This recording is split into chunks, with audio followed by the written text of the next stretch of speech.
Amélie Cornec, que nous recevons maintenant, donc conseillère municipale, déléguée au jumelage et à la coopération décentralisée, ça fait un titre un peu ronflant, hein, à la municipalité de Plouguerneau.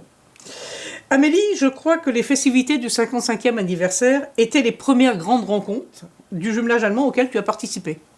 Oui, c'est ça. Je ne me trompe pas. Peux-tu nous dire quelles ont été tes impressions? Alors, comme je pouvais m'y attendre, une impression très bonne, positive, avec vraiment un engouement autour de ces fêtes, donc ça faisait plaisir. Surtout qu'on arrivait en période post-Covid, donc c'était nécessaire et important de retrouver des moments comme ça de convivialité, de retrouvailles. Impression, voilà, j'ai trouvé chouette de pouvoir voir des gens qui se retrouvaient et qui se connaissaient depuis très longtemps, et en même temps d'avoir des nouvelles rencontres entre des personnes qui venaient pour la première fois à Plouguerneau ou des Plouguernéens qui participaient pour la première fois aux festivités. Tout à fait. J'ai cru entendre dire que tu avais été très émue par les gens qui descendaient du car et qui se lançaient dans les bras de ceux qui les attendaient au dehors. Hein, et que c'était quelque chose effectivement très très émouvant. Tout à fait. Tout à fait. Donc tu as en charge les jumelages au sein du conseil municipal et nous pouvons témoigner que tu t'y investis beaucoup. Hein, depuis que tu es là, c'est vrai qu'on te voit très régulièrement et qu'on travaille bien avec toi.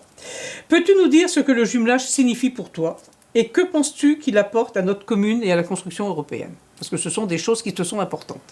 Alors, déjà, je pense que pour moi, le jumelage, c'est vraiment la rencontre. Et à tout point de vue, en fait, que ce soit la rencontre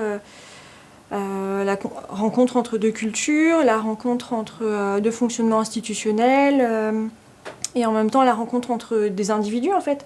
Et je pense que c'est ça le plus important, et c'est ça qui fait, je pense que le jumelage de Plouguerneau, en fait, perdure depuis 55 ans. C'est vraiment parce que c'est au-delà d'un jumelage entre deux communes, en fait. C'est vraiment entre deux municipalités. C'est vraiment un jumelage entre deux communes. Tout à fait, c'est ça. Entre les habitants des communes, et c'est vraiment un jumelage entre les deux bases. C'est ça. Ouais. Et je trouve que le contexte actuel fait aussi que le jumelage, c'est quand même porteur d'espoir, enfin en tout cas d'optimisme en fait. Puisque je pense que vu où en est l'amitié franco-allemande maintenant, on n'imaginerait pas un conflit à nouveau entre nos deux pays. On espère, parce qu'entre l'Ukraine et la Russie, on a des gens qui étaient de la même famille et qui se connaissaient bien et qui, manifestement... Bon, mais on peut espérer. Mais, en tout cas, je trouve que c'est quand même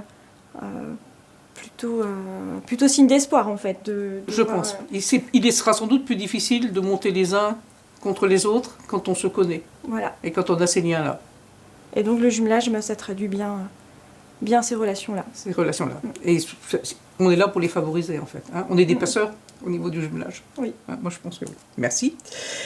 La commune souhaite aller de l'avant dans le cadre des communes européennes et travailler de concert avec notre commune jumelle sur des projets communs. Peux-tu nous dire comment tu vois les choses et ce que le jumelage peut apporter à ces projets ou comment il peut les favoriser? Petit temps de réflexion pour... En fait, je pense que là où on en est avec le jumelage, c'est qu'on a un partage de valeurs communes. Ça, c'est certain, et il est bien solide. Et là où j'aimerais que ça évolue, c'est qu'on aille vers un échange plutôt de pratiques entre les deux municipalités. Et pareil dans tous les domaines, en fait, que ce soit le sport, la culture, le tourisme, aller vers un échange de pratiques parce qu'on a quand même des défis en commun à relever. Ne serait-ce qu'écologique. Tout à fait, notamment. Et donc je pense que le jumelage, par ce biais-là, peut favoriser en fait les échanges entre... Ces échanges-là.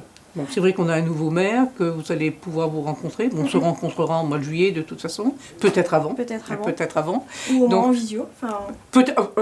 Je pense sûrement en visio. Bon, c'est vrai que ça n'a pas marché là pour ce soir. J'ai essayé, mais ça n'a... Bon, le maire Nécarose n'est pas disponible ce soir.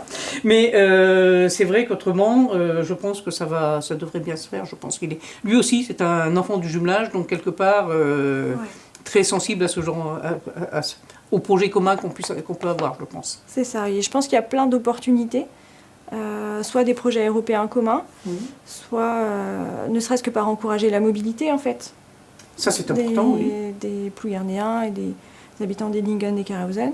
Enfin, il y a plein de perspectives et d'opportunités qu'on peut saisir. Et sur le développement durable, ils sont extrêmement sensibles au développement durable aussi du côté allemand. Donc je pense que ça c'est important. La Frayère par exemple, entre Edingen et Karhausen, c'était un projet, le Neckar n'était pas très propre et ils se sont fait tout ce qu'ils pouvaient pour que, enfin pas que, hein, mais en Allemagne, de façon à ce que les eaux des rivières deviennent un peu propres. Et la Frayère en est un exemple, c'est-à-dire que les poissons peuvent de nouveau se renouveler et naître et vivre dans un univers quand même évidemment plus propre. Donc c'est important. Je crois que c'est important pour Plouguerneau, c'est important pour notre commune jumelle. Merci beaucoup. Voilà. Merci à toi de m'avoir invité. Et puis, à bientôt. On se revoit de toute façon dans la journée. Ouais. Voilà. Même cet après-midi. Cet après-midi. Ouais. Merci, Amélie. Merci, Allez. Christian.